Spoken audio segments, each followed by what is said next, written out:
right, there is so much partial information coming from so many people that most of them have no idea what they're talking about. We're going to set it straight. We have to set the record straight on this, from the old information, the new information, on who the media is hailing as the Maryland man, Kilmar Abrego Garcia, who was just deported to El Salvador. Maryland man Kilmar Abrego Garcia, who was mistakenly deported to El Salvador. Maryland man mistakenly deported to a prison in El Salvador, refusing to return a Maryland man who was wrongly deported. Well, not exactly wrongly deported, and not just a Maryland man and a father. Yes, he was residing in Maryland, and yes, he is a father, but here is why he was deported, not wrongfully. Because first, he was here illegally, with a deportation order already. That should be the end of this conversation. But since the media doesn't like to accept that, let's make them feel even more constitutionally and legally illiterate here. The media has been claiming that Garcia is not a member of MS-13. That's what they got. The White House insists Abrego Garcia is a violent gang member, even though he has not been criminally convicted in the U.S. or El Salvador. Without providing the proof, he has not been convicted or charged, although there was an informant saying that he was a member of the MS-13 gang in 2019. He has denied that. Is Kilmar Abrego Garcia an MS-13 gang member, as the government alleges, or a father, a loving father, as his lawyer has talked about? We've never seen any evidence presented in court that connected him to MS-13 or to committing any kind of violent crime. Actually, there's a ton of evidence. This is just the media. They just say stuff. They don't bother to do their research. They trumpet talking points. And if they're wrong, they don't care because there's no consequences other than CNN completely being in a dumpster on their ratings. It says right here in the court docs from his original arrest in 2019, quote, subject has been identified as a member active of the MS-13 gang. But I'll get to why. The one thing they think they have for saying that he's not a gang member, I'll get to that in just a sec. Hold on. Let's review Garcia's arrest record in 2019, shall we? Okay. So when he was arrested by the local gang unit, they monitor gangs, he was currently with multiple known MS-13 gang members wearing MS-13 gang colors, and a confidential source confirmed to law enforcement that he was an active member in the gang, provided his rank and moniker in the organization.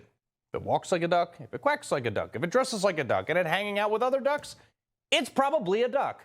But the talking point that the left is clinging to is that the recent appellate judge, Judge Thacker, in the Fourth Circuit Court, important to note that she was appointed by Barack Obama, said, quote, even the government's evidence of any connection between Abrego Garcia and MS-13 was thin, to say the least. The government's claim was based on, one, Abrego Garcia was wearing a Chicago's Bulls hat and a hoodie, and two, a vague, uncorroborated allegation from a confidential informant claiming he was belonging to MS-13's Western clique in New York, a place where he has never lived.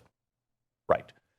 The judge didn't even bother to mention the fact that he was with a ton of other MS-13 gang members when he was arrested. The description of the specific, not vague, specific rank and position in the gang corroborated by association, she said that was super vague. Judge, I mean, a big part of your job is case law. Just take a look at this. Less evidence has been used to send people to jail before, like in the case of People versus Vasquez. The evidence used for conviction of first-degree murder was the mere appearance of Jesse Vasquez wearing a blue bandana and oversized white T-shirt, and for having a, quote, shaved head with visible tattoos that might be affiliated with the gang. That was enough for a murder conviction, but even more evidence than that is not enough for a judge to merely admit that he was part of a gang. Okie dokie. We know what that judge believes. All right, but the real reason the American media and the Fourth Circuit Court of Appeals and most of Democrats landed here is because, point blank, folks, they just got duped because of one simple sneaky little thing. His lawyer, Simon Sandoval Mosenberg, deliberately left out the arresting officer's statement about the gang involvement and other evidence totally out of the filing. And the judge refused to acknowledge any mention of it from the Justice Department when they were arguing it. So they didn't allow evidence into the case. On top of that, this judge has willfully ignored one other fact here from the judge's ruling. It said, quote, the United States government has no legal authority to snatch a person who is lawfully present in the United States off the street and remove him from the country without due process. Okay.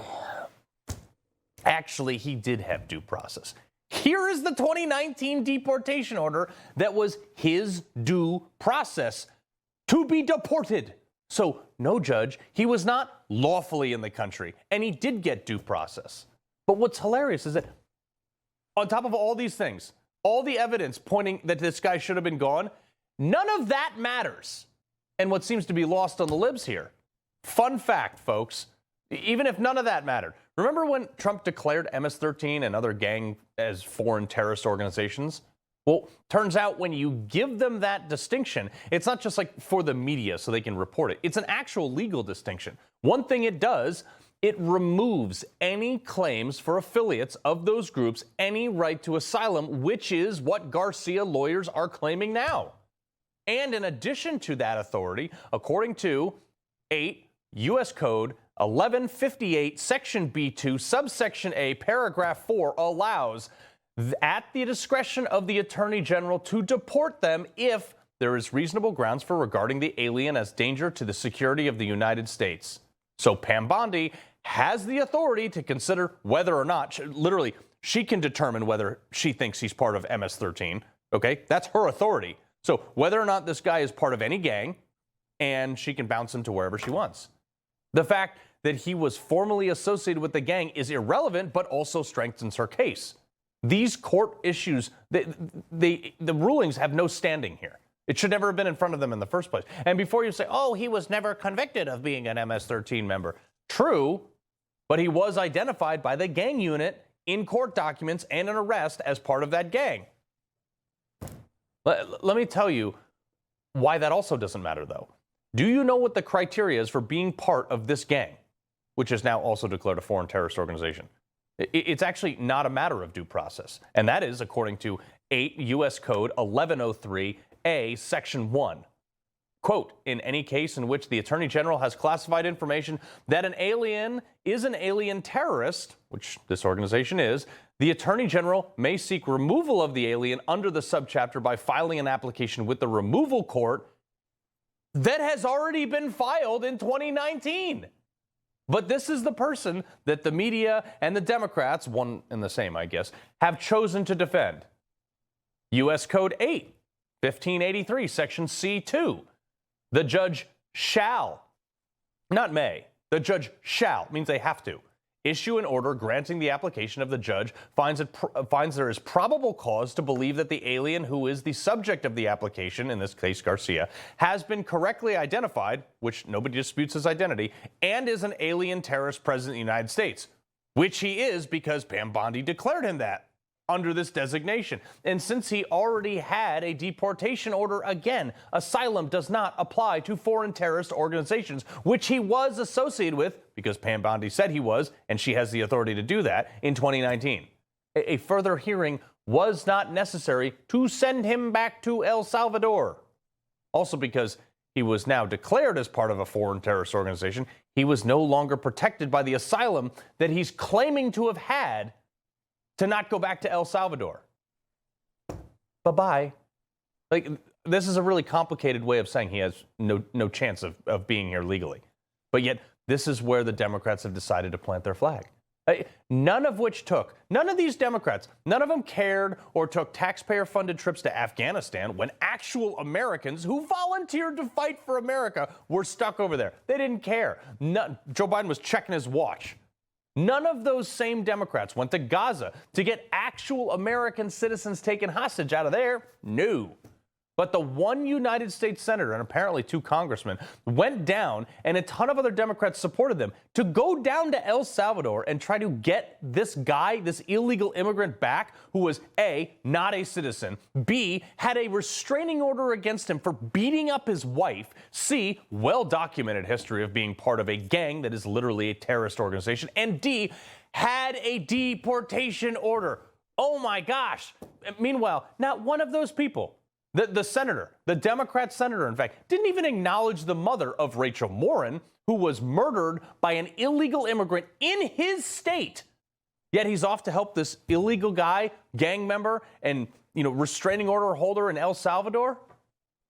How about helping your own state, where the murder rate in Baltimore was the second highest in the nation in 2023? No takers there. I mean, like, was anyone listening to Patty Morin yesterday? Tell the truth. Yeah. Tell how violent it really is.